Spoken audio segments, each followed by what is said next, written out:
राजा यज्ञ करते थे। वैसे यज्ञ के बारे में आप लोग जानते हैं डॉक्टर साहब यज्ञ। वैसे 24 अवतारों में यज्ञ नारायण भगवान का 7वां अवतार है, 7वां। मैं 24 अवतारों की कथा इसके बाद जब सुनाऊंगा तो वो क्रम आएगा। तो यज्ञ नारायण भगवान का अवतार 7वां अवतार है। अच्छा, यज्ञ किसे कहते हैं?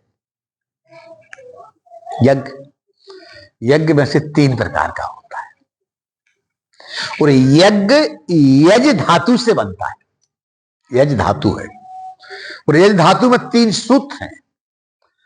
पहला सूत्र है देव पूजा, दूसरा सूत्र है संगतिकरण और तीसरा सूत्र है दान।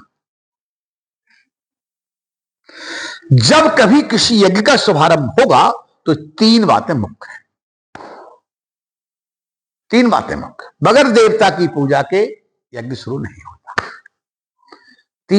दूसरी बात, बगैर सत्संग के। पहले भी मैंने बताया, फिर याद कराता हूं कि मनुष्य के जीवन में मोक्ष भी पाना है, अध्यात्म को जानना है, तो उसके लिए सत्संग अनिवार्य है। हमें कोई यज्ञ करना है, किसी भी प्रकार यज्ञ करना है। यज्ञ 3 प्रकार के होते हैं, ज्ञान यज्ञ, तपो यज्ञ और दिव्य यज्ञास तथा परे।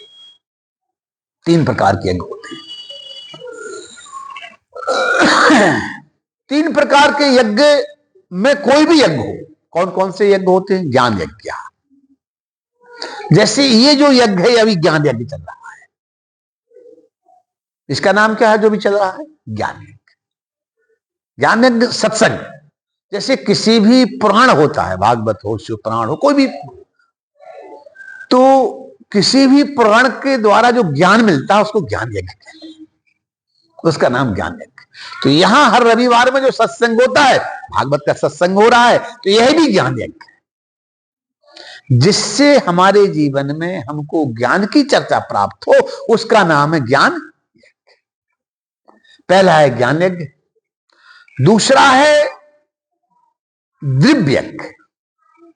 दिव्य यज्ञ वो होता है कि जहां बहुत बड़ी यज्ञशाला बनाई जाए, वेदी बनाई जाए बीच में, और हवन कुंड में वेद मंत्रों के द्वारा आहुति छोड़ी जाए और देवता उसको स्वीकार करें, वो दिव्य यज्ञ। अच्छा, एक बात जरूर है, एक भक्त ने हमसे पूछा था कि गुरुजी हम उसमें आहुति डालते हैं, भगवान कैसे स्वीकार कर लेते हैं? ये समझने की बात।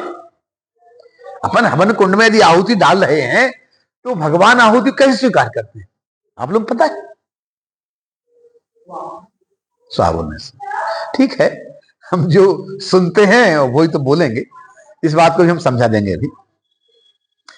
ये 3 यज्ञों की 3 पत्नियां हैं, पहले ही समझ लीजिए। स्वाहा, स्वधा और दक्षिणा, ये यज्ञ पत्नी है। 3 प्रकार के यज्ञ है, 3 उनकी पत्नियां। जैसे मान लीजिए एक पोस्ट कार्ड होता है। आजकल तो पोस्ट कार्ड चलते नहीं ना, पहले चलते थे, हमने उनका बड़ा उपयोग किया पहले। तो पोस्ट कार्ड होता है, पोस्ट कार्ड पोस्ट ऑफिस का होता है। तो पोस्ट ऑफिस का जो पोस्ट कार्ड है, उस पोस्ट कार्ड में पोस्ट मास्टर की जब सील लगती है, हमने पोस्ट कार्ड लिखा और डाल दिया, पोस्ट मास्टर की सील लगी, बक्सा में गया, फिर आगे बढ़ा, फिर सील लग के उस माध्यम आगे बढ़ गया।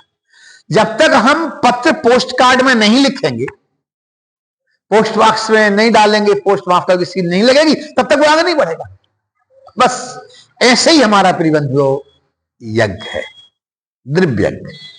ज्ञान यज्ञ तो आप समझ ही गए, श्रवण के द्वारा प्राप्त होता है। दिव्य यज्ञ ऐसा ही एक हवन कुंड रूपी पोस्ट बॉक्स है। हवन कुंड रूपी पोस्ट बॉक्स है और साकल्य रूपी पोस्ट कार्ड है, और आचार्यों के द्वारा बोली गए वेद मंत्र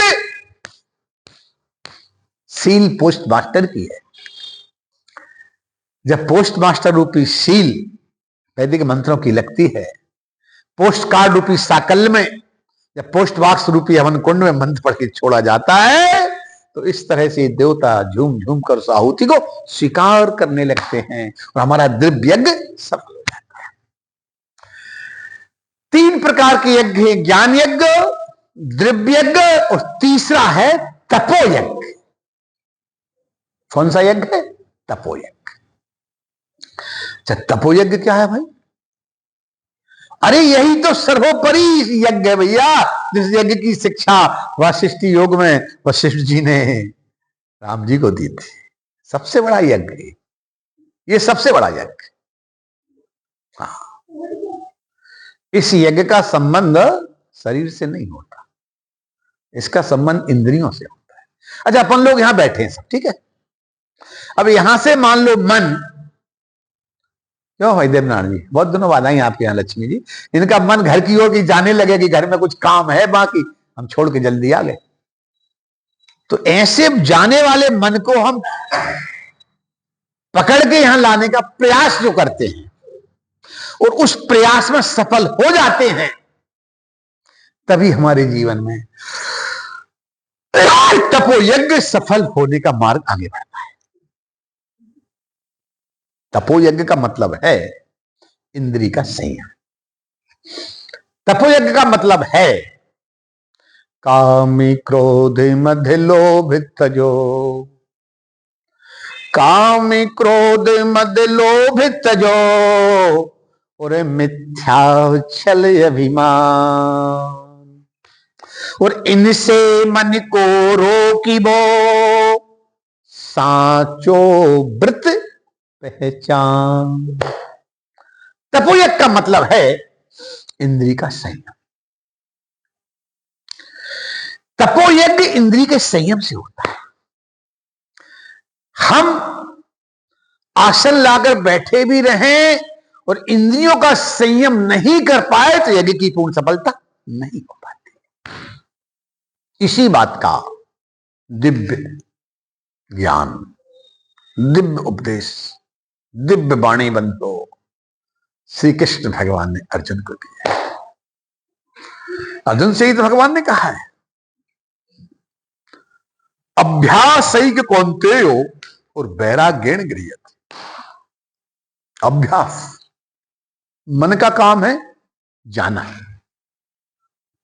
मन का काम है भटकना, मन का काम है दौड़ लगाना। यदि तपोयज्ञ करना है तो दौड़ने वाले मन को, जाने वाले मन को हमारा काम है पकड़ के लाना।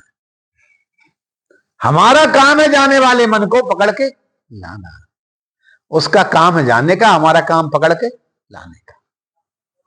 और ऐसा अभ्यास हमारे जीवन में जब शुरू होता है, ऐसा अभ्यास जब शुरू होता है तो तपोयज्ञ की शुरुआत है। और जिस दिन अभ्यासैक कौन्तेयो, अभ्यासैक कौन्तेयो और वैराग्येण गृह्यते। हम जब बारंबार अभ्यास करेंगे, बारंबार प्रयास करेंगे, बारंबार का अभ्यास प्रयास हमारे जीवन में एक दिन ऐसा समय लाएगा कि हमारा तपोयज्ञ सफल हो जाएगा। सफल बशर्ते हमें ध्यान तो करना होगा, साधन तो करना होगा। जब तक हम साधना में नहीं बैठेंगे, साधन नहीं करेंगे, ध्यान नहीं करेंगे, तो जीवन में शांति प्रवेश नहीं कर सकते। हम चाहते तो शांति है, मगर काम करते हैं अशांति का। हाँ, चाहते हैं शांति मिले, मगर काम करते हैं जिससे अशांति प्राप्त होती है। अरे प्रिय बंधुओं, मैंने पहले भी बताया, फिर याद कराता हूं कि शांति कहां रहती है, बताएंगे आप लोग? चलो देवनारायण जी बताएंगे। देवनारायण जी बताइए, शांति कहां रहती है? क्यों डॉक्टर साहब? सही सही है। अब देखो, भगवान ने सब कुछ तो दे रखा, लेकिन शांति को चरणों में छुपा के रखा है। शांति चाहिए तो भगवत चरणों का ध्यान तो करना पड़ेगा। हमारे लिए भटकने वाले मन को भगवत चरणों में स्थिर तो मन को करना पड़ेगा। हम यदि भगवत चरणों में अपने मन को बारंबार लगाएंगे और जाने वाले मन को पकड़ के ला के लगाने का प्रयास करेंगे और मन लग गया तो हमारा तप पूरा हो गया, हमारा ध्यान लगाना, साधना करना सफल हो गया, मगर कब होगा कहीं जल्दी नहीं होता, जल्दी नहीं होता। पूज्य स्वामी शिवम तीर्थ जी महाराज इस बात को बारंबार कहते हैं कि मन अपना काम करेगा, करने दो, लेकिन हमें अपने काम को करना बंद नहीं करना, हमें बंद नहीं करना, हमें अभ्यास करना है, हमें प्रयास करना है, हमें साधन में बैठना है, बारंबार बैठना है, अनेक बार बैठना है। हम साधन में नहीं बैठेंगे, हम साधक नहीं बनेंगे, हमारी साधना सफल नहीं होगी, हमारा मन स्थिर नहीं होगा। भाई किसी भी काम को करने का प्रयास तो करना पड़ेगा ना। हम जब तक किसी काम के लिए प्रयत्न नहीं करेंगे, प्रयास नहीं करेंगे, कर्म नहीं करेंगे, तो कभी उसका फल प्राप्त नहीं होगा। ये जीव जब धरातल पर आया तो कर्म तो उसके साथ ही आ गया ना बंधुओं, और कर्म साथ नहीं आया। जीव जब आया तो आके सर्वप्रथम उसने क्या किया बताइए।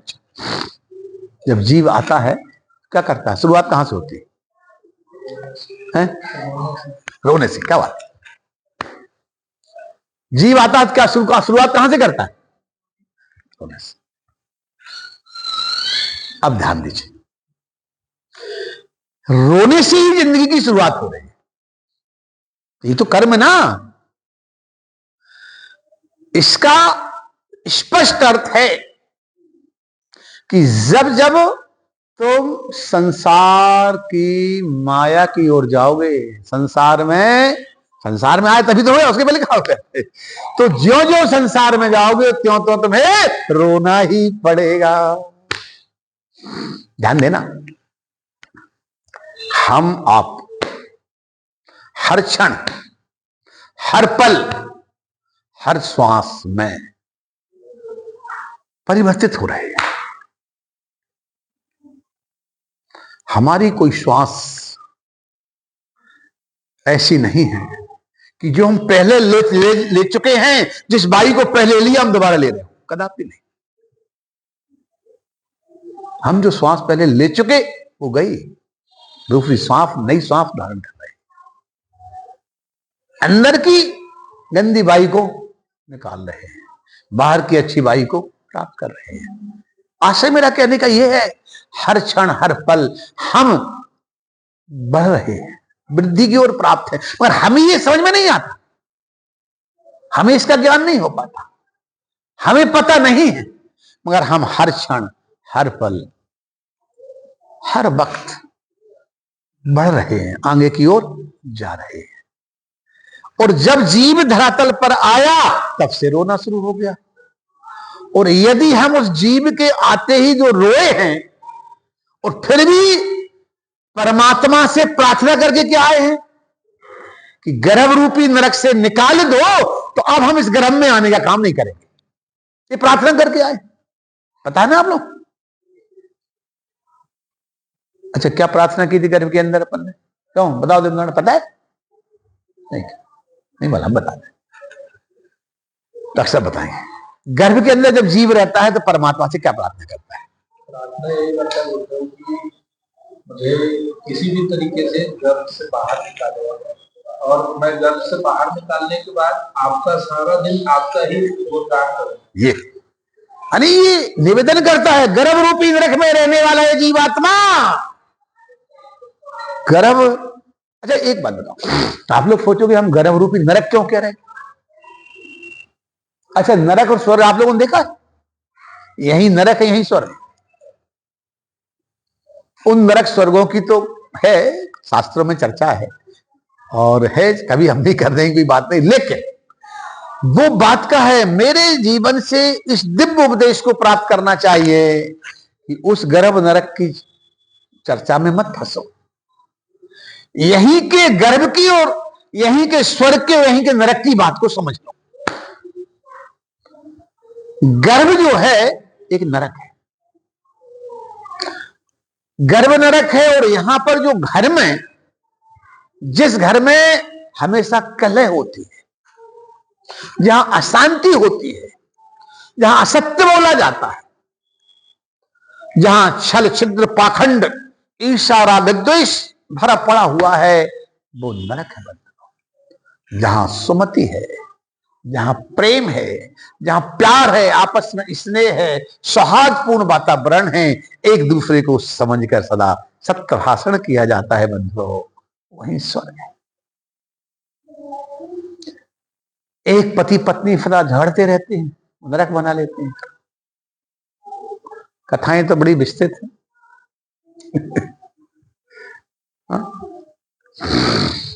एक बार एक पति पत्नी थे, तो उनके घर से हमेशा बड़ी आवाज आती थी। हम घूमने को निकलते थे वहां से, हम हमारे पूर्वाश्रम की बात कर रहे हैं। हम घूमने को जब निकलते थे, उनके यहां से आवाज आती थी, तो एक दिन संयोग बन गया कि वो महानुभाव ने उन्होंने हमें देख के प्रणाम किया, तो हमने उनसे बात कर ली। हमें मन में आए, हमें एक बात बताइए, कभी कभी आपके घर से बहुत ज्यादा आवाजें आती थी? अच्छा अच्छा अच्छा, तो बोले हाँ हाँ महाराज जी, आइए बैठी बैठिए ना बैठिए। अब वो सत्संग था, भ्रमण के संदर्भ मिलना जुलना था, बैठ गए। उनने उन आवाजों का कारण बताया कि इसलिए आवाज आती हैं कि हम दोनों आपस में एक दूसरे से, हाँ, हम जब कभी पति बोला पत्नी के ऊपर प्रहार करते हैं, और जब इसके प्रहार करने पर निशाना चूक जाता है, तब भी हम हंसते हैं, और ये हम पर प्रहार करती है तो चूक जाता, तब भी हम आनंद लेते हैं, हंसते हैं कि चूक गए। कहने का मेरा तात्पर्य है, कलह के वातावरण में भी वो लोग उसको हंसी का वातावरण बनाए हुए थे। एक दूसरे को मारना ये अच्छी बात तो नहीं, गलत बात है, मगर धन्य रे वो पति पत्नी कि एक दूसरे पर गलत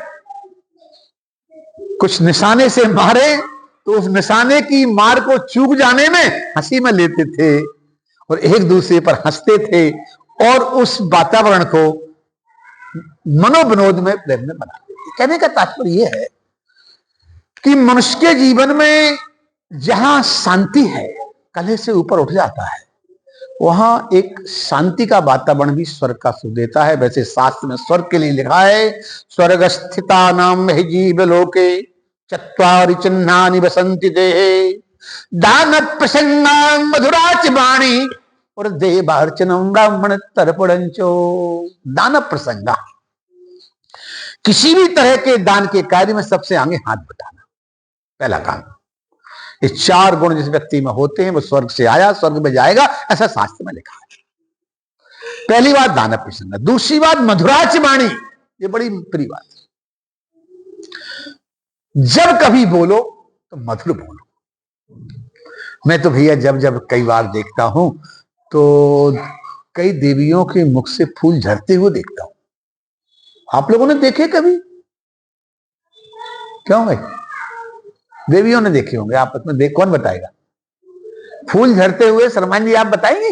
कभी कभी देवियों के मुख से फूल झरते मैं देखता हूं, आपने देखा कभी? हाँ, मैं बताऊं, डॉक्टर साहब आप बताएंगे? मधुराच वाणी, ये शास्त्र में श्लोक दे रहे हैं, दान प्रसंगा मधुराच वाणी और देवार्चनम ब्राह्मण तर्पणंचो। शास्त्र कहते हैं वही फूल झरना है जिन देवियों के मुख से मीठी मीठी मधुरम मधुरम वाणी गिरती है, वाणी निकलती है, वो भी प्रिय वाणी। देवियों के मुख से फूल झरना, और कभी कभी जब फूल न झड़के उसके विपरीत कुछ झड़ जाए तो समझ लो स्वर्ग के विपरीत बात है। हाँ, पहली बात दान प्रसंगा, दान के प्रसंग में सबसे आगे हाथ बढ़ाना। दूसरी बात मधुर वाणी बोलना। हाँ, मधुर वाणी को बोलना ही शास्त्रों में फूल झड़ना कहा है, मधुराच वाणी। और तीसरी बात देवार्चनम, नित्य प्रति देवता का पूजन करना। और चौथी बात ब्राह्मण तर्पणंचो, ब्राह्मण देवताओं को, विद्वानों को, संतों को अपने व्यवहार से खुश रखना। ये चार लक्षण जिस व्यक्ति में होते हैं बंधुओं, उसको आप सील लगा दीजिएगा कि आप स्वर्ग से आए हैं और स्वर्ग में ही जाएंगे। ऐसा लिखा है, स्वर्गस्थिता नाम यही जीव लोके चत्वारि चिन्हानि वसन्ति ते, दान प्रसंगा मधुराच वाणी देवार्चनम ब्राह्मण तर्पणंचो। धन्य धन्य राजा परीक्षित, तीनों प्रकार के यज्ञ करते हैं और ये उनमें चारों गुण विशिष्ट रूप से पाए जाते हैं। ज्ञान यज्ञ तो करते ही है, नित्य प्रति ज्ञान की चर्चा होती है। द्रव्य यज्ञ भी करते हैं। द्रव्य यज्ञ आपने अभी सुना, हवन कुंड में जो शाकल्य छोड़ी जाती है, अभी आप उसको मैंने बताया। बस इसी तरह द्रव्य यज्ञ भी करते हैं, जिस द्रव्य यज्ञ के द्वारा आज तपो यज्ञ करने में सफल हो जाते हैं। ज्ञान यज्ञ से मनुष्य के जीवन में ही तपो यज्ञ करने की क्षमता, क्षमता मतलब जानकारी, ज्ञान। आप साधना करेंगे और साधना के बारे में ज्ञान नहीं है तो क्या करोगे साधना? जब तक आपको साधना, भाई मात्र नेत्र बंद करके बैठ जाने साधना नहीं होगी। आपको पता तो होना चाहिए कि आसन कैसे, प्राणायाम कैसे, ध्यान कैसे। जब तक संसारी व्यक्ति का स्मरण करोगे तब तक तो वो शांत होगा, और जब आप संसार के व्यक्ति को छोड़कर प्रभु का ध्यान करोगे, प्रभु का ध्यान लग जाएगा, वो संग होगा। ध्यान करने में संग की आवश्यकता है, ध्यान करने में संग की आवश्यकता है। आपके जीवन में जब तक आसन, आसन के बाद प्राणायाम, प्राणायाम जो मैंने भी बताया था कि हर क्षण, हर पल, हर वक्त मनुष्य के जीवन में परिवर्तन हो रहा है। हर क्षण, हर पल, हर वक्त जो परिवर्तन हो रहा है, तो हर समय श्वासों के द्वारा हमारे लिए गंदी हवा, गंदी श्वास बाहर निकलती है, अच्छी श्वास अंदर जाती है। तो ऐसे में हमारे लिए कुंभक, पूरक, रेचक तीनों वायुओं का ध्यान रखते हुए प्राणायाम करना अनिवार्य होता है। तो हमारे जीवन में यज्ञ में तीनों प्रकार के यज्ञों में प्रधानता होती है। देवता का पूजन, सत्संग, संगतिकरण और दान, ये आवश्यक काम है। ये तीन प्रकार के यज्ञ राजा परीक्षित नित्य प्रति करते थे, नियम था। चाहे बंधुओं ज्ञान यज्ञ हो, जिससे ज्ञान की चर्चा प्राप्त हो रही है, चाहे बंधुओं द्रव्य यज्ञ हो, हमारे घर में ही आहुति देना। घर में आहुति के द्वारा जब अग्निहोत्र ब्राह्मण बनता है तब संन्यास लेने का अधिकारी होता है। अनेकों वर्ष जब तक कोई ब्राह्मण अग्निहोत्र ब्राह्मण नहीं होगा, संन्यास का अधिकारी नहीं होता। 3 वर्ष हमने नियम से मानवपक्ष जीवन में अग्निहोत्र किया, तब कहीं अधिकृत हुए हैं और तब संन्यास लिया है। कहने का तात्पर्य है, ऐसा धर्माप्ता युधिष्ठिर जी के दिव्य उपदेशों से प्राप्त राजा परीक्षित नित्य प्रति करते थे। ज्ञान यज्ञ चर्चा होती थी, द्रव्य यज्ञ में नित्य प्रति अग्निहोत्र घर में ही आहुति करते थे, और तपो यज्ञ से अपने जीवन में जितेंद्रिय थे। इन यज्ञों के साथ राजा का जीवन विधिवत आगे बढ़ रहा था। धीरे धीरे धीरे धीरे राजा उत्तरोत्तर वृद्धि की ओर प्राप्त होते हैं, और धीरे धीरे 30 वर्ष की आयु पूर्ण हो गई राजा की। आइए, अभी तक कलयुग राजा परीक्षित पर अपना कोई प्रभाव नहीं दिखा सका। राजा परीक्षित अभी तक कोई प्रभाव नहीं दिखा सका, मगर मनुष्य के जीवन में जब कभी अन्याय की कमाई का या असत्य की स्थिति की बात आगे बढ़ती है तो फिर वहां कली प्रवेश कर जाता है। एक दिन की बात है, राजा परीक्षित ने अपने ही राज्य में पूर्वजों के द्वारा रखी हुई समस्त पूर्व संपदा का अवलोकन किया। उसका अवलोकन करते हुए और जब राजा आगे की ओर बढ़ते हैं तो एक मंजूषा पेटी को खोला गया। उस मंजूषा पेटी को जब राजा खोलते हैं तो उससे एक मुकुट मिला, इनको मुकुट निकाला उससे, और वो मुकुट निकाल के इन्होंने धारण कर लिया। मुकुट पहनते ही इनके अंतर मन में भाव जागा कि आज तो मेरे लिए मृगिया करना है। तुरंत घोड़े पर सवार होते हैं और मृगया करने के लिए जंगल की ओर प्रस्थान कर गए। मुकुट पहनने से और मृगया करने की वृत्ति जागी और जंगल की ओर जाते हैं। लौटकर आते हैं।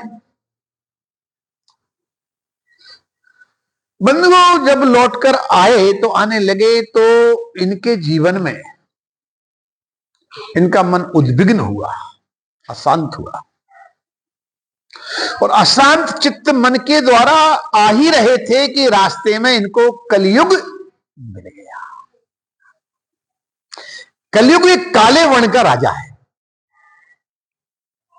काला इसका स्वरूप है, काले इसके वस्त्र हैं, शस्त्रादि हाथ में लिए हुए है। इस कलयुग ने जब राजा को देखा तो देखते ही दंडवत प्रणाम किया। अनेक वर्षों से 30 वर्ष से ऊपर का समय हो गया था, अभी तक राजा का ये कलयुग सामना नहीं कर पाया था, सामना नहीं कर पाया। आज पहली बार कलयुग को मौका मिला और कलयुग ने जो ही प्रणाम किया, राजा रुक गए, परिचय पूछा। कलयुग ने परिचय दिया,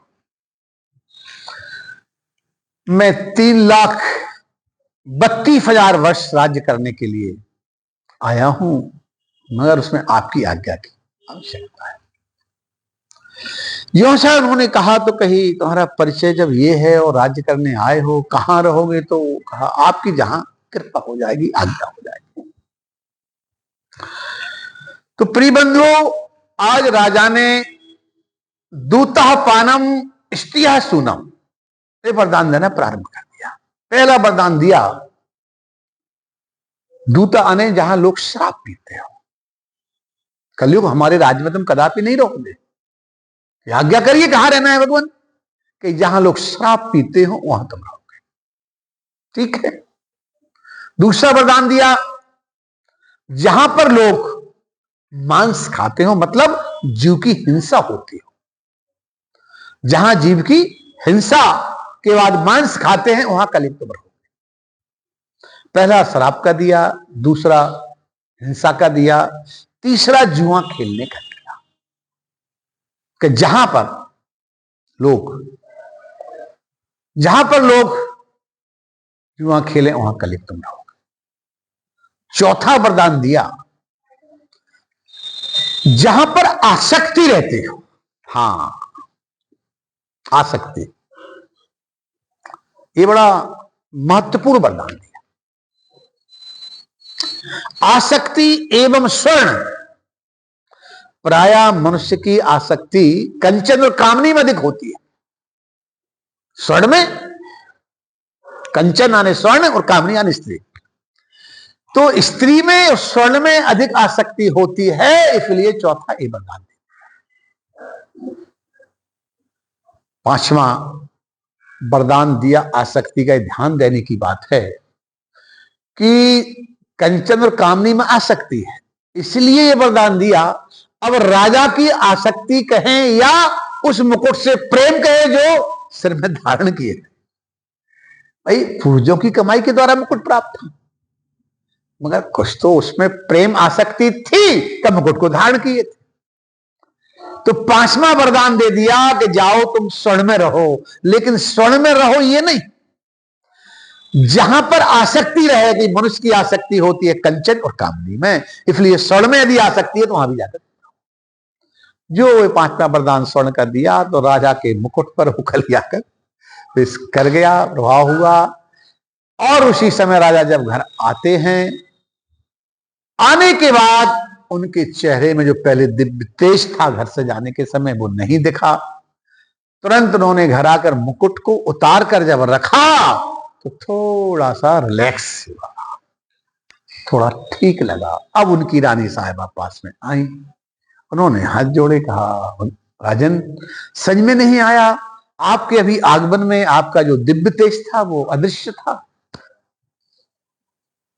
जो दिव्य तेज था वो अदृश्य था। अतः ऐसा क्यों हुआ? आपने कभी रास्ते में ब्राह्मण, संत, भक्त, गौ माता का अपमान तो नहीं किया? राजा ने अपनी रानी को बताया, हाँ मैं आ रहा था, कलयुग से संवाद हुआ और उसके बाद मुझे प्यास लगी। अपनी रानी को बताते हैं मुझे प्यास लगी, तो मैंने महात्मा समीक बैठे हुए थे, उनसे जल मंगा, वो जल नहीं दे पाए, तो मुझे लगा ये महात्मा जी मुझे जल ना पिलाने पड़े, इसलिए नेत्र बंद करके बैठ गए। तो मैंने एक सर्प पड़ा था, उसको उठाया, उनके गले में डाल दिया। एक सर्प पड़ा था तो मैंने उनके गले में डाल दिया, और जब मैंने उनके गले में डाला और डालकर मुझे पानी प्यास लग रही थी, प्राप्त नहीं हुआ, तो मैं आ गया। ये अपनी पत्नी को बता रहे थे। वो पत्नी ने कहा, इसलिए आपके चेहरे का जो दिव्य तेज है नष्ट हो गया है, दिव्यता नहीं है आपके चेहरे में, और आप ऐसा लग रहा है कि अस्वस्थ जैसी स्थिति आपकी दिखाई दे रही है। इतने में वहां महात्मा सिंगी के पुत्र और महात्मा समीक के पुत्र सिंगी ऋषि गंगा जी में स्नान कर रहे थे। उनको मित्रों ने आके बताया, तुम यहां स्नान कर रहे हो, तुम्हारे पिताजी के गले में सांप डाल दिया है और उसको काट खाया, पिताजी को मृत्यु को प्राप्त हो गए। तुरंत सिंगी ने मित्रों की बात को मानकर गंगा जल हाथ में लिया और सांप दे दिया। वहीं गंगा जी में स्नान करते हुए जल लेकर कहा, पतनांत समुच्छया, आज से सप्तम दिवस तुम्हारे लिए तक्षक नाग डसे और तुम मृत्यु को प्राप्त हो जाओ। इस बात का समाचार जब सिंगी के जिन मित्रों ने उन्हें दिया था, उन सिंगी के संत मित्र लोग आए और जब पिताजी के पास में महात्मा को प्रणाम किया, प्रणाम करने के बाद में उनसे कहा कि आप तो स्वस्थ दिख रहे हैं, सर्प हाँ गले में डाला, हमने वो निकाल दिया, कि हम तो इस सर्प के डालने वाले को साथ दे चुके हैं। उसी समय सिंगी के बताने पर महात्मा शमीक बड़े दुखी हुए। समस्त संत प्रवर एकत्रित होकर बंधुओं, आज सभी संत भगवत भक्त ब्राह्मण विद्वान एकत्रित होकर राजा परीक्षित के पास जा रहे हैं। धन्य धन्य राजा परीक्षित, जिनके जीवन में सदा संतों का, विद्वानों का, भगवत भक्तों का सम्मान होता रहा। सबका सम्मान करते थे कि आइए आइए नाथ दयानिधि, आसन एह अलंकित कीजिए, बहुत दिन बीते आए तैन किते दिन कीजे, हर्षित होते आसन दीना, प्रचरण कमल धोकर चरणामृत लीना। ये राजा परीक्षित का काम था। ऐसे राजा परीक्षित यज्ञ करने वाले, संतों का, ब्राह्मणों का, भक्तों का, गोमाताओं का पूजन करने वाले, सत्य सनातन धर्म की धरोहर, ऐसे राजा परीक्षित के पास समस्त भक्त मंडली, संत मंडली, विप्र मंडली एकत्रित होकर राज दरबार आ रही है। यहां रानी से चर्चा हो रही है, यहां से सब संत लोग आ रहे हैं। बंधुओं, सब लोगों ने जैसे ही आज राज दरबार में प्रवेश किया, राजा को पता चला। राजा स्वागत के लिए तत्पर होना चाहते हैं, लेकिन वो दिव्यता का अभाव था, क्योंकि कलयुग प्रवेश कर चुका था, दिव्यता का अभाव था। तुरंत बंधुओं, आज राजा परीक्षित हाथ जोड़कर प्रायश्चित करते हैं कि मुझसे बहुत बड़ी गलती हो गई, मैंने पानी पीने के कारण मुझे आभास ही नहीं हुआ कि आप ध्यान में डूबे हैं, समाधि में हैं। मुझे लगा मुझे पानी नहीं देना, इसलिए आपने नेत्र बंद किए और मैंने सर्प डाल दिया था। कहा कोई बात नहीं राजन, आज हमसे जो गलती हुई है कि आप जैसा राजा इस धरातल पर न हुआ न होगा, और आप जैसे राजा को आज हमारे पुत्र ने साथ दिया, उस बात से अवगत कराने के लिए आप गलती का प्रायश्चित कर रहे हैं, ठीक है, लेकिन आज हम भी आपको अवगत कराने आए हैं कि ये जो गलती बालक ने की है, और आपको आज से सप्तम दिवस तक्षक नाम का नाग डसेगा, जिससे आप मृत्यु को प्राप्त हो जाएंगे। इस तरह से जब राजा को जानकारी प्राप्त होती है, तुरंत बंधुओं तत्क्षण राजा अपने पुत्र जन्मेजय का राज्याभिषेक कर देते हैं। राज की वेशभूषा वस्त्र उतार कर, पलकल वस्त्र आदि धारण करके बंधुओं समस्त संत महात्माओं के साथ राज दरबार से गंगा किनारे की ओर प्रस्थान कर जाते हैं। बोलिए भक्त वत्सल भगवान की जय। आइए परम प्रिय बंधुओं, परमेश्वर की प्यारी आत्माओं, समुपस्थित सज्जनों, समझना यह है कि यहां पर राजा परीक्षित और श्री सुखदेव जी एक समान अनन्य भक्त थे। इसलिए परीक्षित जी के जीवन में उनके ही समान, उनसे श्रेष्ठ परमहंस दिव्य उपदेश देने आएंगे। आइए बुला लेते हैं उनको और दोनों को मिला देते हैं, फिर अपन वाणी को विराम देते हैं। सर्वप्रथम तो यह समझना है कि जिस तरह से सुखदेव जी, मैंने पूर्व में आपको एक कथा सुनाई है कि सुखदेव जी 12 वर्ष तक तो मां के कुख में रहे हैं, उसके बाद गर्भ से निकलकर साधना में, समाधि में लीन हो गए, बैठे।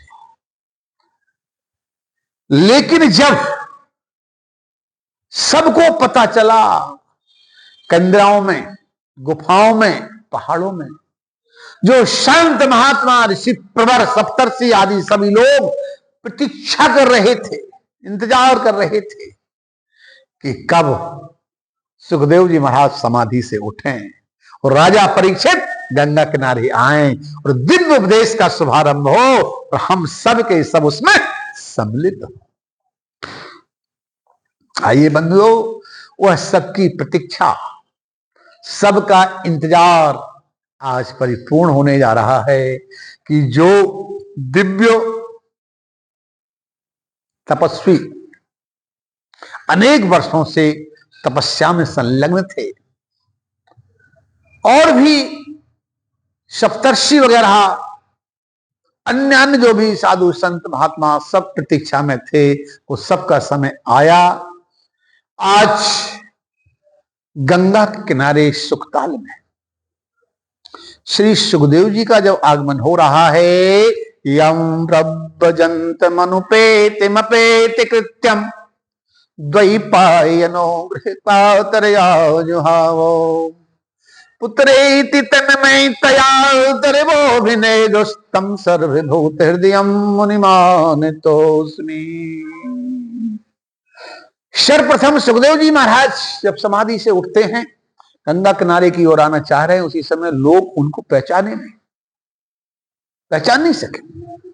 कई लोगों ने सोचे बाबा बाबा है और उसके ऊपर बड़ी बड़ी जटाएं, 16 वर्ष की उम्र, गौर वर्ण, बड़े बड़े बाल, लेकिन उनका जो अंतर मन में समस्त इंद्रियां समाहित थी, जिनको बाही कोई ज्ञान नहीं था, बाही कोई ज्ञान नहीं था, इसलिए वो अपनी समाधि अवस्था में मंद गति से चले जा रहे थे। कई लोगों ने धूल भी डाली, अनेक प्रकार की चर्चाएं की, पागल जा रहा है, कोई ध्यान नहीं दिया भाई, और अपने में ही लीन से सुखदेव जी महाराज धीरे धीरे प्रस्थान करते हुए उस गंगा किनारे जाकर पहुंच जाते हैं। सुखताल में जहां एक सफेद शुभ्र बहुत बड़ा एक पत्थर था, उस पत्थर पर जाकर विराजमान हो जाते हैं और दिव्य उपदेशों का गंगा किनारे श्री राजा परीक्षित आकर विराजमान हो जाते हैं। और होने के बाद आज प्रश्न और उत्तरों के साथ में दिव्य ज्ञान का शुभारंभ हो जाता है। आइए उस दिव्य ज्ञान में प्रवेश करें। उसके पूर्व अपन सूचक यंत्र को भी देखें। अब आप लोग कहें तो दिव्य ज्ञान में प्रवेश करें? नहीं है? नहीं, समय पूरा हो गया। ठीक है भाई, क्योंकि दिव्य ज्ञान में प्रवेश करने के लिए सर्वप्रथम प्रभु चरणों का ध्यान चाहिए, स्थिरता चाहिए।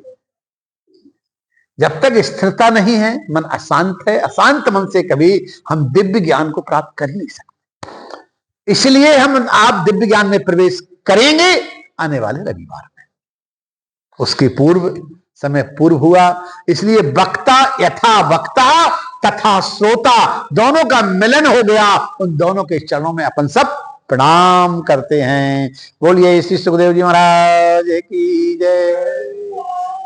ओम सच्चिदानंद रूपाय विश्वोत्पत्त्यादि हेतवे तापत्रय विनाशाय श्री कृष्णाय वयम नमः। वयम नमः मतलब अपन सब प्रणाम करते हैं। वयम नमः अपन सब मिलकर सुखदेव जी, राजा परीक्षित और इष्ट भगवान श्री कृष्ण के चरणारविंदों में अपन सब प्रणाम करते हैं, नमन करते हैं, वंदन करते हैं। वयम नमः, वयम नमः।